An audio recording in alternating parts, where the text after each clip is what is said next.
Good morning friends, so welcome to the prelims booster session. आज का पहला topic है मैन्युफैक्चरिंग इन डिफेंस। टॉपिक आपके इकोनॉमी के लिए इंपॉर्टेंट है। तो डिफेंस मिनिस्ट्री के मुताबिक इंडिया की जो इंडिजिनस डिफेंस प्रोडक्शन है वो रिकॉर्ड हाई वैल्यू पर पहुंच चुकी है 1.27 लाख करोड़ पर, जो कि एक 16.7% ग्रोथ है अगेंस्ट प्रीवियस फिजिकल ईयर। तो इसके लिए अगर हम देखें कि गवर्नमेंट ने क्या स्टेप्स लिए हैं, तो पहला तो है डिफेंस प्रोक्योरमेंट प्रोसीजर, जो कि इंडिजिनस मैन्युफैक्चरिंग को प्रमोट कर रहा है, इंक्रीज़ कर रहा है ट्रांसपेरेंसी और एफिशिएंसी को प्रोक्योरमेंट प्रोसेस में।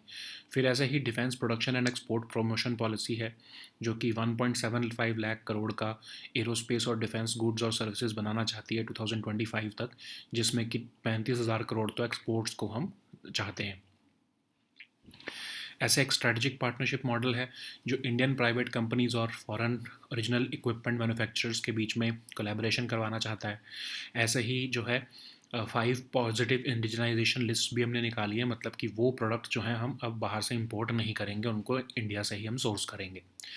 ऐसे ही डिफेंस एक ऑफसेट पॉलिसी है, जिसमें अगर हम कोई फॉरेन डिफेंस कंपनी को कॉन्ट्रैक्ट देते हैं तो उनको कुछ पार्ट ऑफ द कॉन्ट्रैक्ट जो है वो इंडिया में इन्वेस्ट करना पड़ता है और टेक्नोलॉजी ट्रांसफ़र करनी पड़ती है, लोकल मैन्युफैक्चरिंग करनी पड़ती है। ठीक है। ऐसे ही एफडीआई से रिलेटेड अगर हम देखें तो डिफेंस सेक्टर में 74% तक तो ऑटोमेटिक राउट से अलाउड है, लेकिन अगर गवर्नमेंट अप्रूवल मिल जाए तो 100% भी अलाउ की जा सकती है, खासकर अगर मॉडर्न टेक्नोलॉजी उसमें इन्वॉल्व हो। डिफेंस कॉरिडोर्स बनाए गए हैं यूपी और तमिलनाडु में। गवर्नमेंट ने 75% अपना डिफेंस कैपिटल बजट जो है इस साल के लिए वो डोमेस्टिक सोर्सेज से ही प्रोक्योर करने के लिए रखा है। ऐसे ही आईडेक्स बनाया है, हमने भी कुछ दिन पहले इसको कई बार पढ़ चुके हैं कि इनोवेशन और टेक्नोलॉजी डेवलपमेंट करने के लिए डिफेंस और एरोस्पेस सेक्टर में स्टार्टअप्स और एमएसएमईज को एंगेज किया जाता है। ऐसे ही टेक्नोलॉजी डेवलपमेंट फंड है, जो कि इंडिजिनस डिफेंस टेक्नोलॉजी और प्रोडक्ट्स को सपोर्ट करने के लिए बनाया गया है। फिर कॉरपोरेटाइजेशन ऑफ फैक्ट्री बोर्ड किया ऑर्डिनेंस फैक्ट्री बोर्ड किया गया है, ताकि उनको 7 new defence public sector undertakings में बना दिया गया है। प्राइवेट सेक्टर पार्टिसिपेशन की जा रही है डिफेंस मैन्युफैक्चरिंग में, उसी की वजह से हमको ये इंक्रीज़ देखने को मिला है। ठीक है।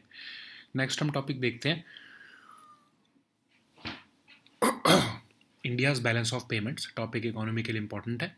तो 10 क्वार्टर्स के गैप के बाद इंडिया का जो करंट अकाउंट बैलेंस है वो सरप्लस में पहुंच चुका है 5.7 बिलियन डॉलर के, या फिर 0.6% ऑफ जीडीपी के।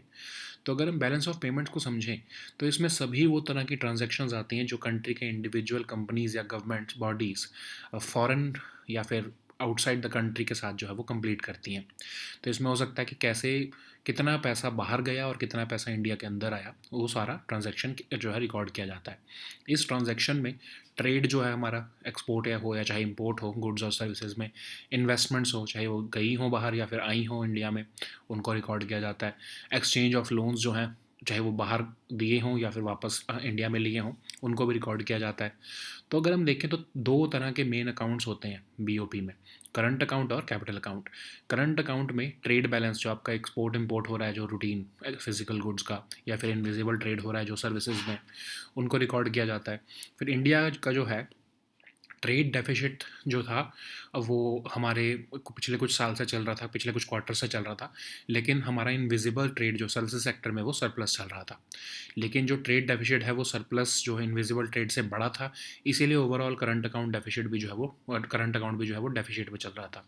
कैपिटल अकाउंट जो है उसमें वो ट्रांजैक्शंस आती हैं जो कंजम्पशन के पर्पज़ पे नहीं बल्कि इन्वेस्टमेंट के पर्पज़ से होती हैं। तो ये इसमें नेट फॉरेन इन्वेस्टमेंट्स जो होती हैं, जैसे लोन्स या मनी की, वो रिकॉर्ड की जाती हैं। तो इंडिया का कैपिटल अकाउंट सरप्लस चल रहा है अप्रैल टू दिसंबर 2021 के क्वार्टर से लेकर अभी तक। और इंडिविजुअली अगर हम देखें तो ये दोनों अकाउंट, चाहे कैपिटल हो चाहे करंट हो, ये इंडिविजुअली जो है सरप्लस और डेफिसिट में रह सकते हैं। बीओपी जो होता है वो हमेशा बैलेंस हो जाता है, मतलब डेफिसिट अगर एक साइड पे है तो ऑफ कोर्स सरप्लस जो है वो दूसरी साइड पे आ जाता है, तो उससे जो है वो बैलेंस हो जाता है। तो कैसे बीओपी को बैलेंस किया जाता है, तो नेट रिजल्ट जो है करंट अकाउंट डेफिसिट का और कैपिटल अकाउंट सरप्लस का, उससे हमें ये पता लगता है कि 63.5 बिलियन यूएस डॉलर जो है वो इंडियन इकोनॉमी में टोटल एंटर किए हैं, मतलब प्लस साइड ज़्यादा है। तो आरबीआई जो है इन पैसों को लेके अपने पास रख लेता है, ठीक है, ताकि इस इंक्रीज मनी सप्लाई को इंडियन इकोनॉमी को हार्म ना होने दिया जाए। कैसे हार्म हो जाएगा? अगर इंडिया के पास ज़्यादा पैसा आ जाएगा बाहर से, तो उससे क्या होगा कि इंडियन रुपी की जो है वैल्यू अप्रिशिएट हो जाएगी। जब इंडियन रुपी की वैल्यू अप्रिशिएट हो जाएगी तो इंडिया के एक्सपोर्ट्स कॉस्टलियर हो जाएंगे, यूएस डॉलर जो है वो कम हो जाएगा, है ना। तो उसी लिए जो है उसको रोकने के लिए आरबीआई इंटरवेंशन करता है। तो उससे क्या होगा, इंडियंस जो हैं उनको यूएस डॉलर क्योंकि सस्ता पड़ेगा तो वो फॉरेन गुड्स को उनको सस्ते लगेंगे, वो इंपोर्ट करना शुरू कर देंगे। इससे जो है हमारा ट्रेड डेफिसिट और करंट अकाउंट डेफिसिट दोबारा से जो है वो वाइडन होना शुरू हो जाएगा, बढ़ने लगेगा। तो इसलिए इंडिया का एक्सचेंज रेट कांस्टेंट रहे और हमारे फॉरेक्स रिजर्व्स इंक्रीज होते रहें, इसके लिए आरबीआई की इंटरवेंशन ज़रूरी होती है। तो जो 5.7 बिलियन का जो करंट अकाउंट सरप्लस है, ये हमारे जो कैपिटल अकाउंट के सरप्लस के साथ मिलकर एक नेट सरप्लस दिखा रहा है। और जैसे अगर डेफिसिट हो तो इसका मतलब डरने की ज़रूरत नहीं है। करंट अकाउंट डेफिसिट जो है वो कई वजह से हो सकता है, जैसे कि इंडिया एक डेवलपिंग इकोनॉमी है तो उसको कई तरह के कैपिटल गुड्स भी इंपोर्ट करने पड़ते हैं। ट्रेड डेफिसिट ये भी शो करता है कि इंडिया की जो इकोनॉमी है उसमें एक स्ट्रॉन्ग डिमांड जो है इम्पल्स है। और एक करंट अकाउंट डेफिसिट अगर हम 1.5 से 2% तक जीडीपी का लें तो वो हमारी जीडीपी ग्रोथ की 7.7 से 8% की ग्रोथ के लिए इंपॉर्टेंट भी हो जाता है। ठीक है, नेक्स्ट हम टॉपिक देखते हैं, resolution of disputes between Andhra Pradesh and Telangana.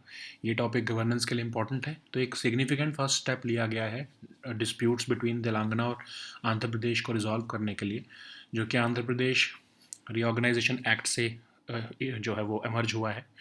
तो दोनों कंट्रीज़ ने 2 कमेटीज़ बनाई हैं।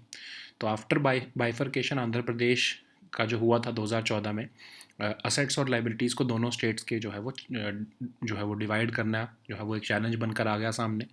तो स्टेट्स अपनी अपनी इंटरप्रिटेशन कर रही हैं। 91 इंस्टीट्यूशंस जो है वो शेड्यूल 9 में डाले गए हैं, 142 इंस्टीट्यूशन शेड्यूल 10 में डाले गए हैं, और बाकी 12 इंस्टीट्यूशन जो मैंशन नहीं है एक्ट में उनको भी जो है कंटेंशियस रह गए हैं। तो जो ये कंटेंशियस इंस्टीट्यूशंस हैं इनकी डिवीज़न को लेकर जो है डिस्प्यूट चल रहा है। तो कई तरह के इंस्टीट्यूशंस जैसे RTC headquarter, Deccan infrastructure and land holding limited, ये बोन ऑफ कंटेंशन बन गए हैं क्योंकि इनके पास ह्यूज लैंड पार्सल्स हैं। तो आंध्र प्रदेश की गवर्नमेंट कह रही है कि जो एक्सपर्ट कमेटी बनाई गई थी शीला भेड़े की अध्यक्षता में बाइफर्केशन के लिए, उसको इम्प्लीमेंट किया जाना चाहिए। लेकिन तेलंगाना गवर्नमेंट कह रही है कि जो है वो एक्सपर्ट कमेटी की रिकमेंडेशंस तेलंगाना के अगेंस्ट हैं। ठीक है, तो सेंट्रल गवर्नमेंट भी इसमें यूनियन जो है वो इंटरवेन कर सकता है जब ज़रूरत पड़े। तो प्राइमरी इशू जो है यही है कमेटीज़ के बीच में कि कैसे असेट्स और लाइबिलिटीज़ को डिफरेंट इंस्टीट्यूशंस के जो है वो डिवाइड किया जाए। ऑफिशियल कमेटीज़ जो है वो मिलकर इस पर बात करेंगी, खासकर सिलेक्ट मिनिस्टर्स की कमेटी है, और एंड में वो रिपोर्ट जो है दोनों स्टेट्स के सीएम को देंगी। ठीक है, नेक्स्ट हम टॉपिक देखते हैं, tax on ultra high net worth individuals. Topic social issues के लिए इंपॉर्टेंट है। तो ग्लोबल टैक्स इवेजन रिपोर्ट 2024 जो कि ब्राज़ील की G20 प्रेसिडेंसी में निकाली गई है फ्रेंच इकोनॉमिस्ट गैब्रियल ज़ुकमैन द्वारा, उसमें कहा गया कि एक एनुअल 2% टैक्स लगाया जाना चाहिए जो कि ultra high net worth individuals हैं, मतलब उनकी $1 बिलियन से ज़्यादा की वेल्थ है। तो वेल्थ टैक्स क्या होता है? एक टैक्स जो कि market value of assets owned by tax payers के ऊपर लगता है। तो इंडिया में वेल्थ टैक्स एक्ट के अंदर ये लगाया जाता था, लेकिन 2016 से इसको बंद कर दिया गया। तो अगर इसके हम प्रोज और कॉन्स देखें तो प्रोज देखें तो हम ये कह सकते हैं कि ये एक बहुत इक्विटेबल हो जाता है इनकम टैक्स के अलावा। अगर हम वेल्थ टैक्स भी लगाएं तो जो है हमारी इकोनॉमी है वो थोड़ी एज़ कम्पेयर टू अर्लियर थोड़ी ज़्यादा इक्वल हो जाती है। फेयरनेस और इक्वालिटी को प्रमोट करता है। लेकिन क्रिटिक्स का ये कहना है कि इससे एक्यूमुलेशन ऑफ वेल्थ को आप डिस्करेज कर रहे हो। एडमिनिस्ट्रेशन और इन्फोर्समेंट करना इस वेल्थ टैक्स की ये भी एक बहुत बड़ा चैलेंज है।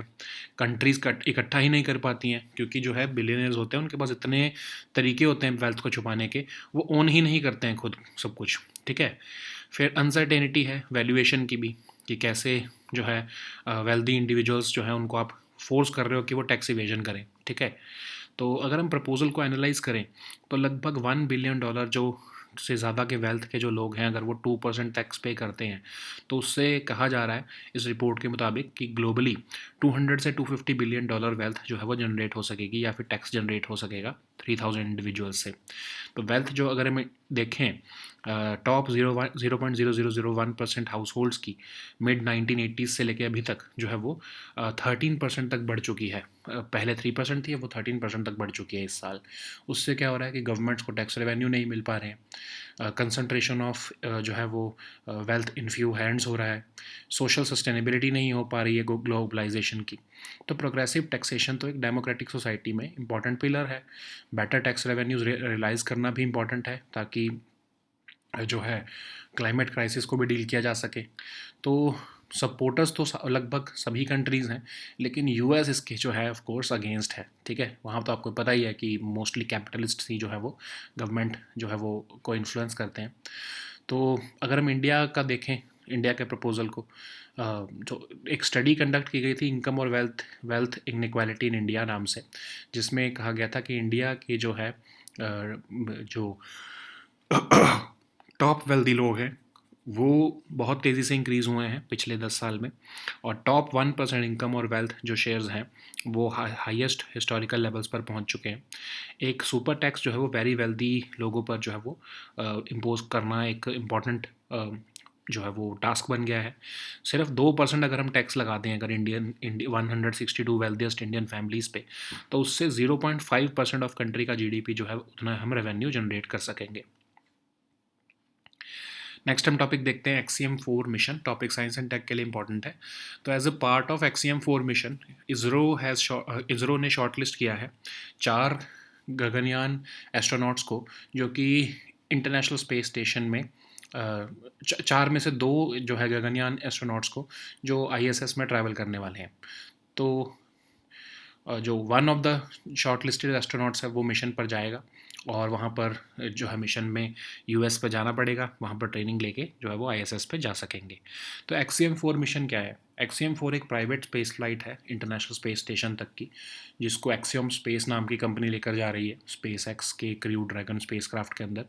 तो नासा के साथ कोलैबोरेट करके ये मिशन जाएगा, और एक्सियम मिशन 1, 2 और 3 के बाद ये XCM4 मिशन है।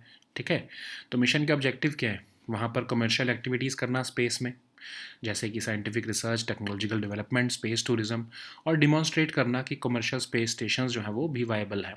XCM4 जो है वो डाइवर्स क्रू ऑफ एस्ट्रोनॉट्स लेकर जाएगा बहुत सारी कंट्रीज़ में से, और इससे जो है पार्टनरशिप बिटवीन नेशंस जो है वो स्ट्रेंथन होगी।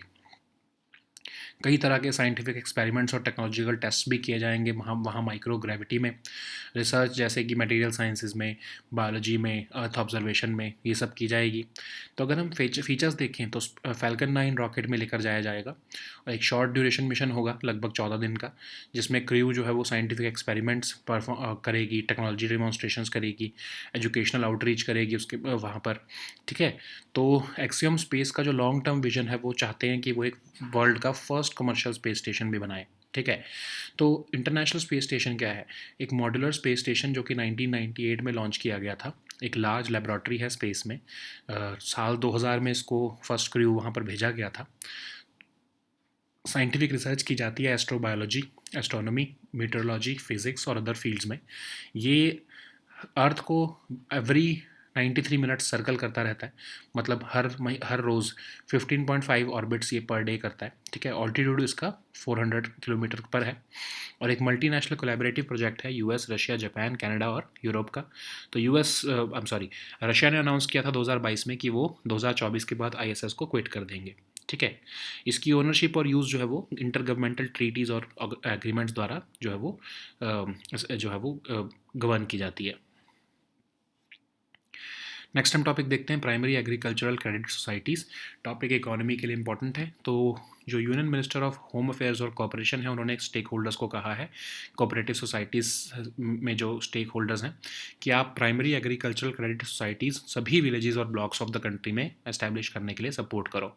तो अभी तक ऐसे 2 लाख ग्राम पंचायत हैं जहाँ पर अभी तक ये primary agricultural credit societies PACS नहीं बनाई गई हैं। तो सेंटर ने डिसाइड किया है कि सभी विलेजेस में 2029 तक पैक्स बना दी जाएंगी, और गवर्नमेंट इसके लिए एक न्यू नेशनल कोऑपरेटिव पॉलिसी भी लाने वाली है। तो ये पैक्स होती क्या है?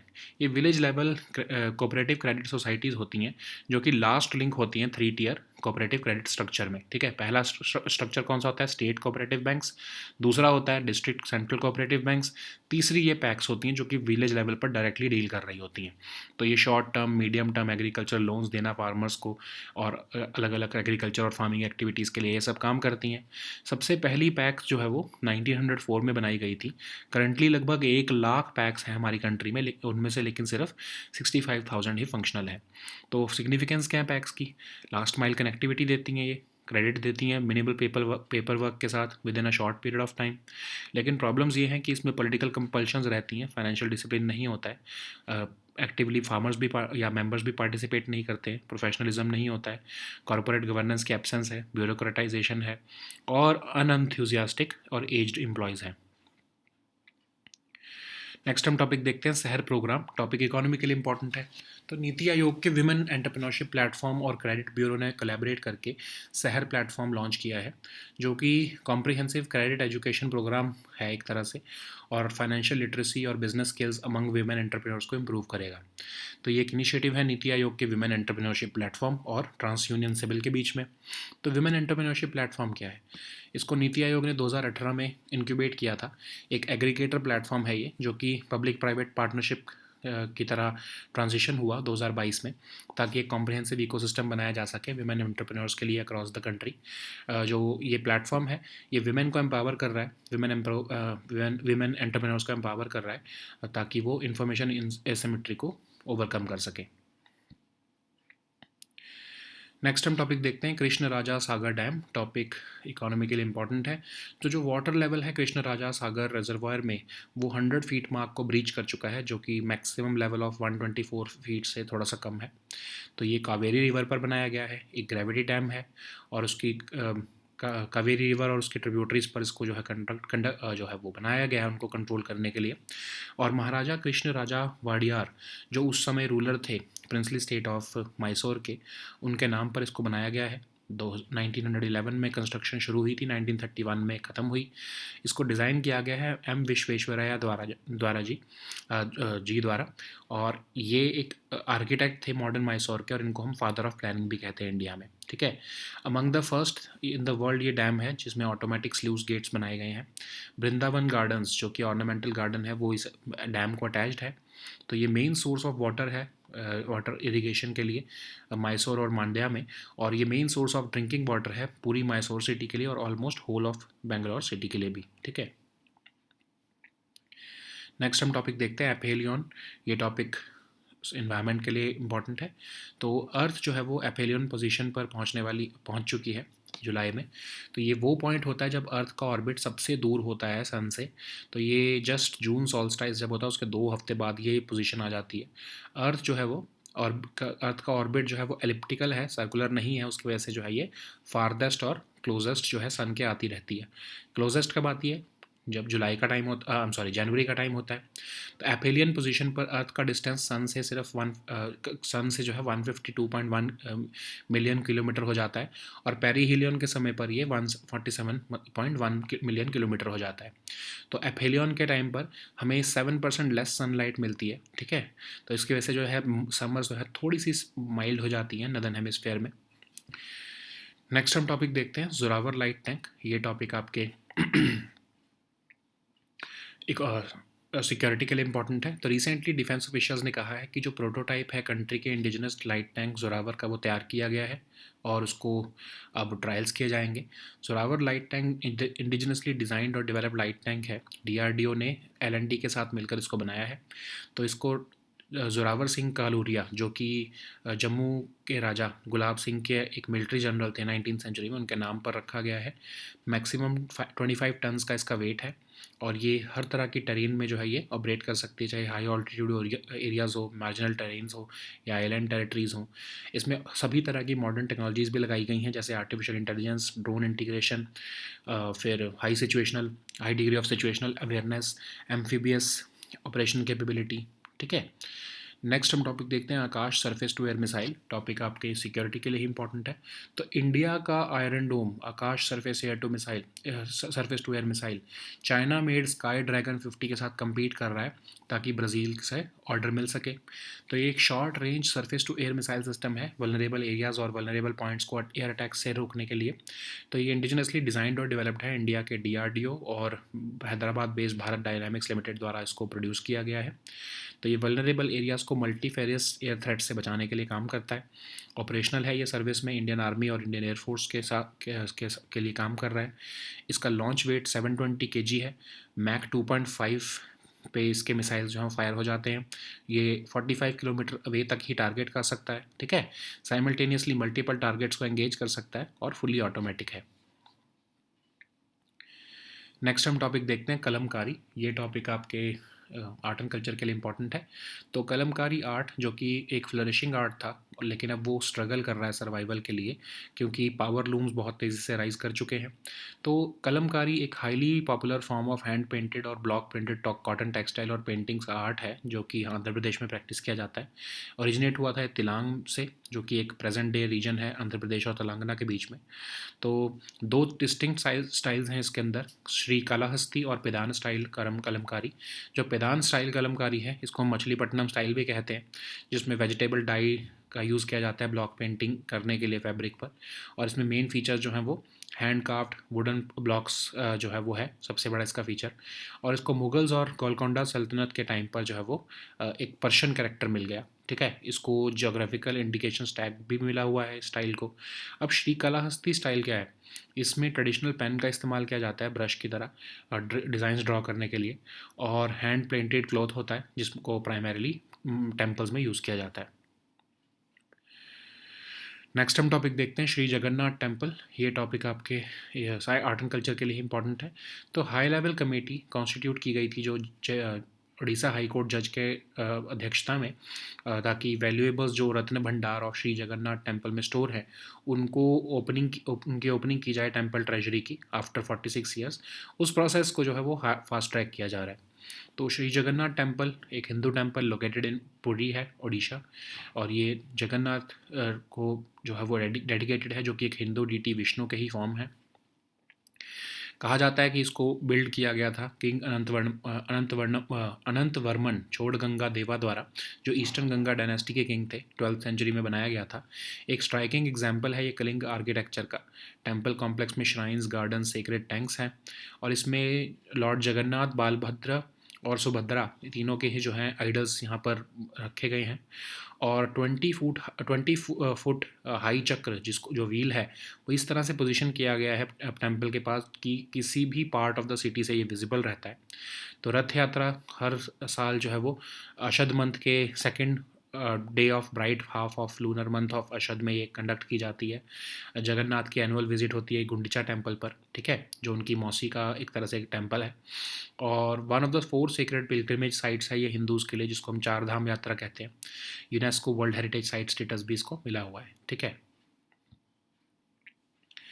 So now let us see all these topics in English. So the first topic is manufacturing in defense. This topic is important for your economy section. So as per the Defense Ministry, India's indigenous defense production has risen to a record high value of 1.27 lakh crore in 2023-2024 period, which is a 16.7% growth against the previous fiscal year. So how it has been made possible? What are the steps which have been taken by the government? First, of course, is the defense procurement procedure, which aims to promote indigenous manufacturing and increase transparency and efficiency in procurement process. Then there is defense production and export promotion policy, whereby the target is to achieve a turnover of 1.75 lakh crore in aerospace and defense goods and services by 2025, including exports of 35,000 crore rupees. Then there is strategic partnership model, in which collaboration between Indian private companies and foreign original equipment manufacturers is being envisaged. We have also launched positive indigenization lists, which means that we are not going to import anything that gets into this list from outside. So there is also defense offset policy, which requires foreign defense companies to invest a part of their contract value in India Okay. In terms of financial and structural support, the FDI in defense sector is allowed 74% through automatic route, and in case of modern technologies, then 100% of FDI is allowed through government route. And we have also established defense industrial corridors in UP and Tamil Nadu. Government has already earmarked 75% of its defense capital budget towards procurement from domestic sources. We have also launched the Innovation for Defense Excellence to promote innovation in defense and aerospace sector by engaging startups and MSMEs. For them, technology development fund is also introduced so as to support them the indigenous development of defense technology and products. There has been corporatization of Ordnance Factory Board, which has been restructured into 7 new defense public sector undertakings. Government has also been encouraging private sector participation in defense manufacturing. Okay, this has resulted in a 16.7% increase in the since in if as we compared it to the past year, and we have hit the target of 1.27 lakh crore in this financial year. So the next topic is India's balance of payments. This topic is important for our economy section. So after a gap of 10 quarters, India's current account balance has posted a surplus of $5.7 billion dollars, or 0.6% of GDP. So what is balance of payments? It is summarizes all transactions that a country's individuals, companies and government bodies complete outside the country, and it shows basically how much money went outside the country and how much money came into the country. So these transactions could be in the form of trade of goods or services, export or import, basically, investments that an Indian company has been making or a foreign company is making in India. Similarly, exchange of loans between India and other countries is also recorded. So if we look at the constituents of balance of payment, then there are two main accounts, the current account and the capital account. The current account refers to all those transactions which are related to consumption, that is trade balance.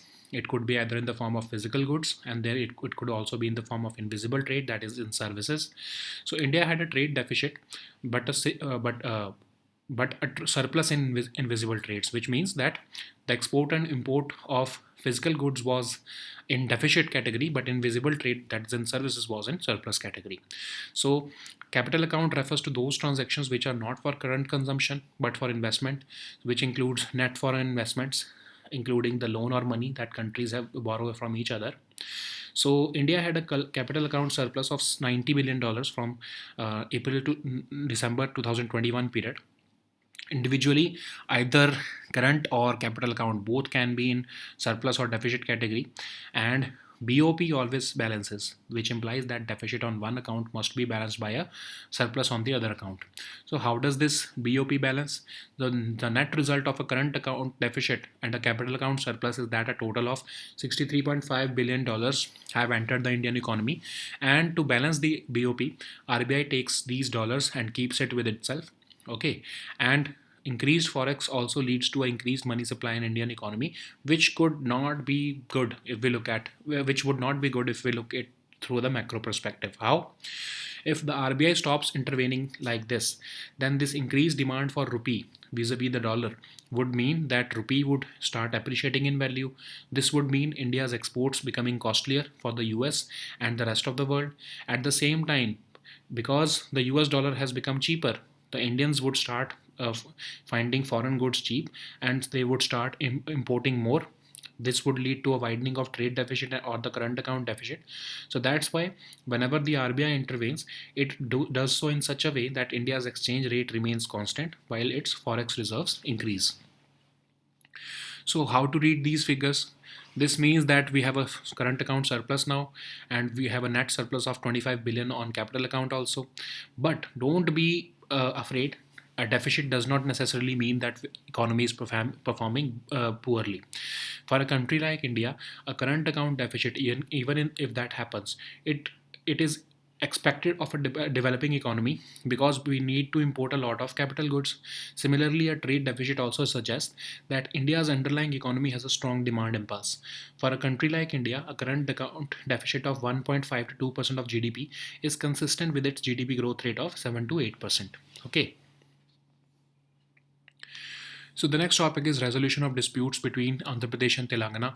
This topic is important for your governance section. So to resolve disputes between Telangana and Andhra Pradesh resulting from the Andhra Pradesh Reorganization Act of 2014, the CMs of both states have agreed to establish two committees.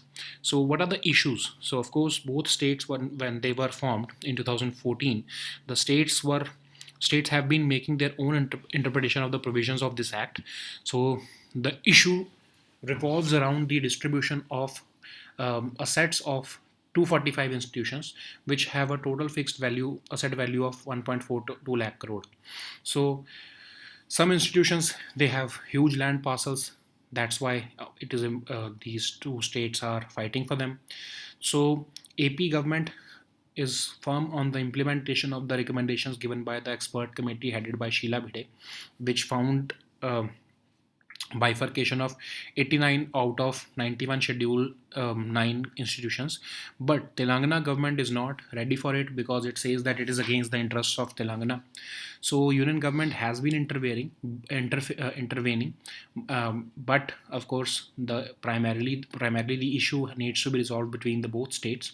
So official committees have been formed which would deliberate on these issues, and these committees comprise of select ministers which would who would ultimately report to the chief ministers of the two states. So the next topic is tax on ultra high net worth individuals. This topic is important for your social issues. So Global Tax Evasion Report 2024, which has been commissioned by Brazil's G20 presidency, has found that an annual tax of 2% on individuals holding wealth exceeding $1 billion is important. And what is wealth tax? It is a tax based on the market value of assets owned by a taxpayer. It was governed by Wealth Tax Act of 1957 in India, but it was not. It was ruled out, in fact, from 2016. So this type of tax is more equitable than an income tax alone, and it promotes fairness and equality. The proponents say this, but the critics say that this discourages accumulation of wealth, and administration of this tax also becomes very difficult, and it tempts wealthy individuals, to go for tax evasion. So the recommendation of this Brazil's G20 presidency report is that those who are having more than $1 billion in total wealth, a minimum of 2% of wealth tax upon them annually can generate $200 to $250 billion a year globally from about 3,000 individuals. The wealth of the top 0.0001% households have increased by more than 4 times since mid 1980s, and they owned 3% of the world GDP in that time, but now they are owning 13% of world GDP in 2024. So this, without having a wealth tax, it is depriving government of substantial tax revenues. It is also concentrating the wealth in few hands, and it is undermining the social sustainability of globalization. So progressive taxation is necessary as a part of democratic societies, and better tax revenues are also crucial to meet the investments which are required to address climate crisis. All of the countries mostly support this idea, but the US is not in favor of it. If we look at the proposal from India, which has been given by the Income and Wealth Inequality Report of in India, India has seen a disproportionately sharper increase in wealth at the top of the pyramid in the last 10 years. Top 1% of income and wealth uh, shares are at the highest level in history. Therefore, a super tax on very wealthy might be a good idea. A mere 2% tax on total net worth of 162 wealthiest Indian families can generate about 0.5% of the country's GDP revenue. So the next topic is Axiom 4 mission. This topic is important for your science and tech section. So as part of the Axiom 4 mission, ISRO has shortlisted 2 of its 4 trained Gaganyaan astronauts to travel to the International Space Station. So only one of them would be able to go on the mission, which is supposed to take place about October 2024, and they will have to go to the US ahead of the mission to train on the specifics of the ISS. So Axiom 4 mission is a private space flight to the ISS. It is operated by Axiom Space, and it uses a SpaceX Crew Dragon spacecraft. This flight is in collaboration with NASA, and it will be the 4th flight of Axiom Space after Axiom Mission 1, 2, and 3.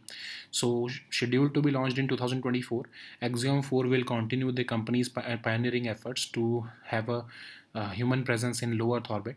So Axiom 4 aims to facilitate commercial activities in space, including scientific research, technology development, and space tourism. And they want to demonstrate that that a commercial space station is viable for business and innovation. This Axiom 4 mission will carry a diverse crew of astronauts from different countries. This mission will strengthen partnership between those nations, and it will also support various scientific experiments and technological tests. Okay, like that on material science, biology, Earth observation, and more. So the features of the spacecraft include that it will go on a Falcon 9 rocket. This will be a short duration mission for 14 days, and during that mission, crew will conduct scientific experiments, perform technology demonstrations, and engage in educational research or outreach. So the Axiom company or Axiom Space has a long-term vision which includes building the world's first commercial space station. So if we look at International Space Station, then it is a modular space station which was launched in 1998. It is a large laboratory in space. The first crew arrived on the ISS in November 2000. It the This ISS is important for conducting scientific research in astrobiology, astronomy, meteorology, physics, and other fields. It circles the Earth in roughly 93 minutes, and it completes for 15.5 orbits per day. The altitude of ISS is at 400 kilometers. So it has participation from various countries like US, Russia, Japan, Europe, and Canada. Russia announced in 2022 that it will be exiting ISS after 2024. So its ownership and use is being guided by the intergovernmental treaties and agreements. So the next topic is primary agricultural credit societies. This topic is important for your economy section. So Union Minister of Cooperation has urged stakeholders in cooperative societies to support the establishment of packs in all villages and blocks of the country. So currently there are 2 lakh such gram panchayats which lack these packs, and center has decided to ensure formation of packs in every village by 2029, and the government is going to come up with a new national cooperative policy for the same. So what are these packs? These are village level cooperative credit societies which serve as the last link in a 3-tier cooperative credit structure, which is headed by the state cooperative banks at the state level. Then there is district and central cooperative banks at the district level. Then at the last level, these packs are located at the village level, and they provide short term, medium term agricultural loan to the farmers for various agriculture and farming activities. So the first packs was formed in 1904.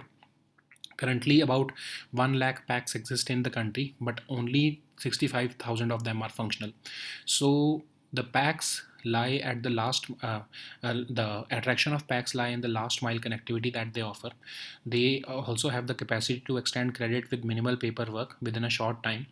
For farmers, packs also provide most of the paperwork taken care by the office bearer of packs. So PACs are cooperative bodies, which means that political compulsions are there, and there is lack of participation by members, lack of professionalism, absence of corporate governance, bureaucratization, and aging and unenthusiastic employees, which are these some of the challenges faced by PACs. So the next topic is Seher program. This topic is important for your economy section. Niti Aayog's Women Entrepreneurship Platform and Credit Bureau have collaborated to launch this Seher program, which is a comprehensive credit education program designed to enhance financial literacy and business skills among the women entrepreneurs. So it is an initiative of Niti Aayog's Women Entrepreneurship Platform and TransUnion CIBIL. So Women Entrepreneurship Platform was incubated by Niti Aayog in 2018 as an aggregator platform, which transitioned as a public-private partnership in 2022 to build a comprehensive ecosystem supporting women entrepreneurs across India. It aims to empower women entrepreneurs by overcoming information asymmetry and providing support across different pillars. So the next topic is Krishna Raja Sagar Dam. This topic is important for your economy section. So the water level at the Krishna Raja Sagar Reservoir across the Kaveri River has breached the 100 feet mark against the maximum level of 124.80 feet recently. So it is type of a gravity dam which is built on the river Kaveri and its tributaries. It is named after Maharaja Krishna Raja Wadiyar of Wadiyar IV, who was the then ruler of princely state of Mysore. The construction of this dam began in 1911 and it was completed in 1931. This dam was designed by Sir M. Vishveshwaraya, who is the architect of modern Mysore or the father of planning in India. So this dam features among the first in the world to have automatic sluice gates. The Brindavan Gardens, which are an ornamental garden, is also attached to this dam. So this dam is the main source of water for irrigation in most fertile regions of Mysore and Mandya, and it is the main source of drinking water for all Mysore city and almost the whole of Bangalore. So the next topic is aphelion. This topic is important for your environment section. So every year Earth reaches its aphelion position in the month of July. So this is the point when Earth's orbit is farthest away from the sun. It always happens in early July, about 2 weeks after the June solstice. So Earth has an aphelion as a result of its orbit being elliptical rather than being circular. At aphelion, Earth's distance from Sun is about 152.1 million kilometer, and at perihelion, which happens in early January, the Earth's distance between from Sun is about 147.1 million kilometer. So we get about 7% less sunlight at aphelion, which means that we have slightly milder summers in northern hemisphere during this period. Okay. So the next topic is Zorawar light tank. This topic is important for your security section. So recently, defense officials have said that they have ensured prototype of the country's Zorawar tank. That they have ensured that the prototype is ready of the country's indigenous light tank Zorawar, and it will soon be subjected to extensive trials. So Zorawar light tank is the indigenously designed and developed light tank. It was developed by the DRDO and L&T. So it is named after Military General Zorawar Singh Kaluria, who served under the Jammu's Raja Gulab Singh in 19th century. It weighs a maximum of 25 tons.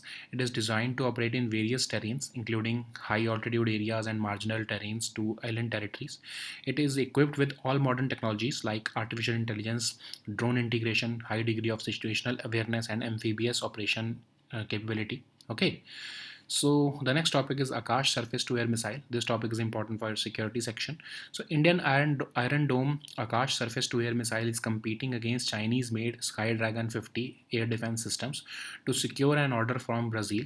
Akash surface to air missile is a short range surface to air missile system to protect vulnerable areas and vulnerable points from attacks. It was indigenously designed and developed by India's DRDO, and it is produced by Hyderabad based Bharat Dynamics Limited. So it is designed to protect vulnerable areas from multifarious air threats, and it is in operational service with Indian Army and Indian Air Force. So it has a launch weight of 720 kg. It can fly at a speed of about Mach 2.5. So the missiles actually. So it can target aircraft up to 45 kilometers away. This weapon system can simultaneously engage multiple threats in group mode or autonomous mode, and of course it is fully automatic. So the next topic is Kalamkari. This topic is important for your art and culture section. So Kalamkari art form, which was once flourishing, is now struggling for survival in contemporary times due to rise of power looms and rising raw material costs. So what is Kalamkari? It is a highly popular form of hand painted or block printed cotton textile and painting practiced in Andhra Pradesh. This art form originated in Tilang in about 16th or 17th century, and there are two distinct styles of Kalamkari, that is Srikalahasti and Pedana style Kalamkari.